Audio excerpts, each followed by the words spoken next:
आज बीदर शहर के कर्नाटक साहित्य संघ में यूथ फॉर जॉब द्वारा ग्रास रूट अकेडमी की तरह विकलांगों को आज प्रमाण पत्र वितरित किए गए। यह प्रमाण पत्र पिछले दिनों ग्रास रूट अकेडमी द्वारा 1 माह ऑनलाइन ट्रेनिंग दी गई थी, जिसके सर्टिफिकेट आज इस कार्यक्रम में दिए गए। मुख्य अतिथि के रूप में डॉक्टर महेश बिरादर, अनिल कुमार बेलदार, मंगला मरकले, मुगलप्पा मांडगे, समिति की अध्यक्ष मीरा चुनाय सहित अन्य उपस्थित थे। कैमरामैन पपुराज का कवरेज। 2022 ಇಂದ ಸ್ಟಾರ್ಟ್ ಆಗಿದ್ದು ಪ್ರಾಜೆಕ್ಟ್ ಬೀದರ್ ಅಲ್ಲಿ 1 ವರ್ಷ ಆಗಿದೆ। ಸುಮಾರು ಇಲ್ಲಿ 109 ಕ್ಯಾಂಡಿಡೇಟ್ಸ್ ನಾವು ಟ್ರೈನಿಂಗ್ ಕೊಟ್ಟಿದ್ದೀವಿ। ಅದರಲ್ಲಿ 55 ಕ್ಯಾಂಡಿಡೇಟ್ಸ್ ನಾವು ಪ್ಲೇಸ್ಮೆಂಟ್ಸ್ ಕೊಟ್ಟಿದ್ದೀವಿ ಇಲ್ಲಿ ಲೋಕಲ್, ದೆನ್ ಬ್ಯಾಂಗ್ಳೂರ್ BPO ವಿಂಧ್ಯಾಯಿ ಇನ್ಫೋ ಮೀಡಿಯಾ ಅಲ್ಲಿ ಕೂಡ ನಾವು ಪ್ಲೇಸ್ಮೆಂಟ್ ಮಾಡಿಸಿದ್ದೀವಿ। Okay, so 2 types of programs run ಮಾಡ್ತಾ ಇದ್ದೀವಿ ಇಲ್ಲಿ ಬೀದರ್ ಅಲ್ಲಿ। ಒಂದು ವೇಜ್ ಎಂಪ್ಲಾಯ್ಮೆಂಟ್ ಪ್ರೋಗ್ರಾಮ್, ಅದು ಮಿನಿಮಮ್ ಕ್ವಾಲಿಫಿಕೇಶನ್ 10th ಪಾಸ್ ಇದ್ದವರಿಗೆ।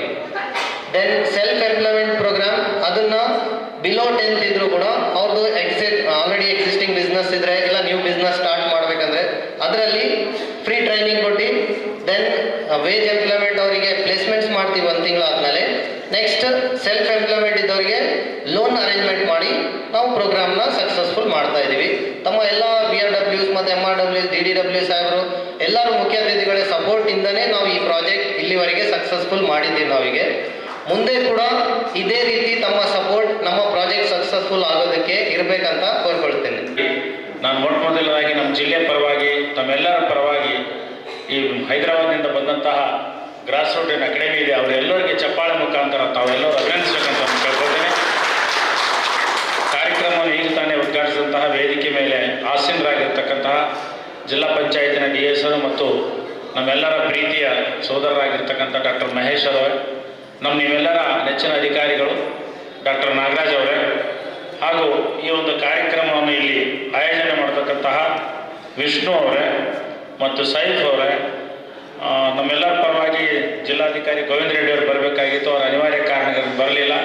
ಆದರೂ ಸಹ ಅವರ ಶುಭಾಶಯಗಳು ನಮ್ಮೊಂದಿಗೆ ಇದೆ ಅಂತ ನಾವು ಭಾವಿಸಿ ಈ ವೇದಿಕೆ ಮೇಲೆ ಇನ್ನೊಂದು ಹಲವಾರು ನಮ್ಮ ಬಾಬುರಾವ್ ಇದ್ದಾರೆ, ಮುಗಲಪ್ಪ ಅವರಿದ್ದಾರೆ, ಇನ್ನುಳಿದ ಅನೇಕ ಅತಿಥಿಗಳು ವೇದಿಕೆ ಅಲಂಕರಿಸಿದ್ದಾರೆ ಮತ್ತು ಈ ಕಾರ್ಯಕ್ರಮಕ್ಕೆ ಮುತುವರ್ಜಿ ವಹಿಸಿ ನಮ್ಮ ರಾಜಪ್ಪ ಪಾತ್ರಪಳ್ಳಿ, ಬಾಬು ರಾಠೋಡ್, MRW URW ಎಲ್ಲರಿಗೆ ಈ ಒಂದು ಕಾರ್ಯಕ್ರಮದಿಂದ ನಮ್ಮ ಬೀದರ್ ಜಿಲ್ಲೆಯಲ್ಲಿ ಇರತಕ್ಕಂತಹ करने के बाद 2012 में आगे डिसेबिलिटी सेगमेंट को सर्विसेज करने के लिए youth for job foundation organisation शुरुआत किया है।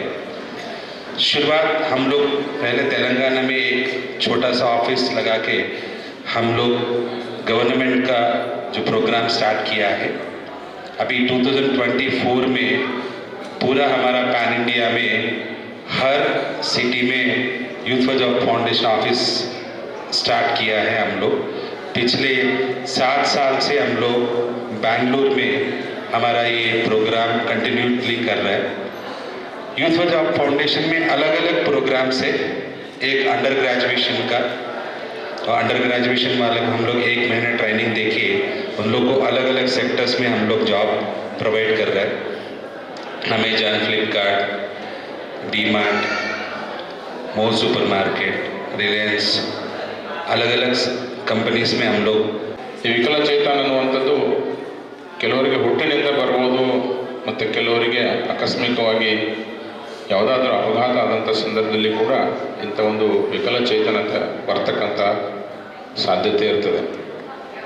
ವಿಕಲಚೇತನರು ಈ ಒಂದು ನಾವು ಯಾವುದೇ ಇದರಲ್ಲಿ ಸ್ವಾಮಿ ವಿವೇಕಾನಂದರು ಒಂದು ಕಡೆ ಹೇಳ್ತಾರೆ ಏನಂತಂದರೆ, ನಾವು ಸೂರ್ಯನ ಕಡೆ ಮುಖ ಮಾಡಿ ನಡೆದರೆ ನಮ್ಮ ನೆರಳು ನಮ್ಮ ಹಿಂದೆ ಹೋಗ್ತದೆ, ಅಂದರೆ ಸೂರ್ಯನ ಕಡೆ ಬೆನ್ನು ಮಾಡಿ ನಡೆದಾಗ ನಮ್ಮ ನೆರಳು ನಮ್ಮ ಮುಂದೆ ಬರ್ತದೆ। ಅಂದರೆ ನಾವು ಯಾವತ್ತೂ ನಮಗೆ ಇರ್ತಕ್ಕಂಥ ಒಂದು ವಿಕಲಚೇತನ ಇರ್ಬೋದು, ಯಾವುದೇ ವೈಫಲ್ಯ ಇದ್ದು ಅದನ್ನು ನಾವು ನೋಡ್ಕೊಂಡು ಹೋದರೆ ನಾವು ಏನೂ ಸಾಧನೆ ಮಾಡಲಿಕ್ಕಾಗಲ್ಲ। ಹಾಗಾಗಿ ನಾವು ಯಾವತ್ತೂ ಕೂಡ ಅದನ್ನು ಒಂದು ಸವಾಲಾಗಿ ಸ್ವೀಕರಿಸಬೇಕು। ಸವಾಲಾಗಿ ಸ್ವೀಕರಿಸಿದಾಗ ನಮ್ಮ ಗುರಿಯತ್ತ ಸಾಧಿಸಬೇಕು। ನಮ್ಮ ವೈಫಲ್ಯನ ಮರೆತು ನಾವು ನಮ್ಮ ಗುರಿಯತ್ತ ನಡೆದಾಗ ಮಾತ್ರ ನಾವು ಏನನ್ನಾದರೂ ಸಾಧಿಸಲಿಕ್ಕೆ ಸಾಧ್ಯ ಆಗ್ತದೆ।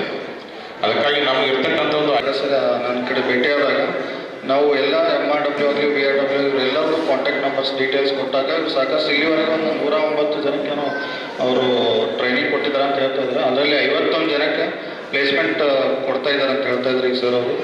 ಬಟ್ ಇದು ತುಂಬ ಸ್ವಾಗತಾರ್ಹ ವಿಷಯ. ಈ ಬೀದರ್ ಜಿಲ್ಲೆಯಲ್ಲಿ ಇಂಥ ಒಂದು ಕಾರ್ಯಕ್ರಮ ಆಗಬೇಕಾಗಿತ್ತು. ಮೊದಲು ಜಾಬ್ ಆಪರ್ಚುನಿಟೀಸ್ ಭಾಳ ಕಡಿಮೆ ಜಿಲ್ಲೆಯಲ್ಲಿ.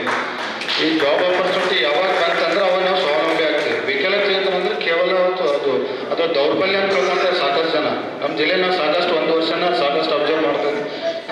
ಡಿಸಬಿಲಿಟಿ ನನ್ನ ದೌರ್ಬಲ್ಯ, ನಾನೇನು ಕೆಲಸ ಮಾಡೋಕ್ಕಾಗಲ್ಲ, ನಾನು ಮನೇಲಿ ಕೂತಿರ್ಬೇಕು, ಈ ಥರ ಮನೋಭಾವನೆ ಇದೆ. ಆ ಮನೋಭಾವನೆ ಚೇಂಜ್ ಆಗಬೇಕಂದ್ರೆ ಅದಕ್ಕೆ ಬೆಸ್ಟ್ ಉದಾಹರಣೆ ಒಂದು ಒಳ್ಳೆ ಆಪರ್ಚುನಿಟಿ ಕೊಡ್ತಾ ಇದ್ದಾರೆ ಬೀದರಲ್ಲಿ.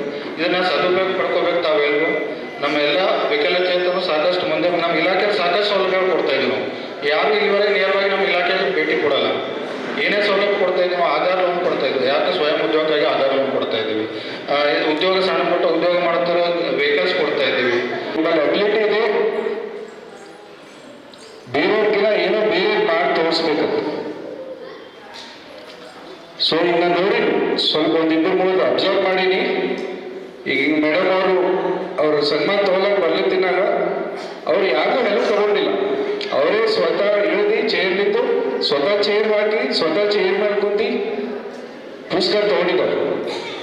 ಈಗ ಒಬ್ಬರು ಮನೆಯೊಬ್ಬರು ಮೇಲೆ ಬರ್ಲತ್ತಿನ ಇವ್ರು ಕೈ ಕೊಡ್ಲಿದ್ದು ಕೈ ತಗೊಂಡಿಲ್ಲ ಅವರು ಸ್ವತಃ. ಅಂದ್ರೆ ನಿಮ್ಮಲ್ಲಿ ಅದು ಅಬಿಲಿಟಿ ಅದ, ನಿಮಗೆ ಯಾರ್ದು ಹೆಲ್ಪ್ ಬೇಕಾಗಲ್ಲ. ಬಟ್ ಏನದಂದ್ರೆ ಅದು ಒಂದು ಭಾಳ ಗ್ರೇಟ್ನೆಸ್. ಬಟ್ ನೀವು ನೀವೆಲ್ಲ ನಿಮ್ಮ ಊರಾಗ ಇದ್ದೀರಿ, ನಿಮ್ಮ ಜಿಲ್ಲೆದಾಗ ಇದ್ದೀರಿ. ಸರ್ ಅಂದಿನಾಗ ಆಪರ್ಚುನಿಟೀಸ್ ಭಾಳ ಕಡಿಮೆ ಇದೆ. ನಾವು ನಮ್ಮ ಊರು ಬಿಟ್ಟು ಹೋಗೋದು ನಾವು ಯಾವಾಗೂ ಅನ್ಸಲ್ಲ. ಬಟ್ ನಾನು ಹೇಳ್ತೀನಿ, ನಮ್ಮ ಬೀದರಲ್ಲೇ ಬಹಳಷ್ಟು ಜಾಬ್ ಆಪರ್ಚುನಿಟೀಸ್ ಇದೆ, ಮಾಡ್ತಾ ಇಲ್ಲ. ಯಾಕಂದ್ರೆ ನಾವು ನಂಗೆ ಅನಿಸ್ತದೆ, ನಂದು ಇದು ವೈಯಕ್ತಿಕ ಅನಿಸಿಕೆ ಇದೆ.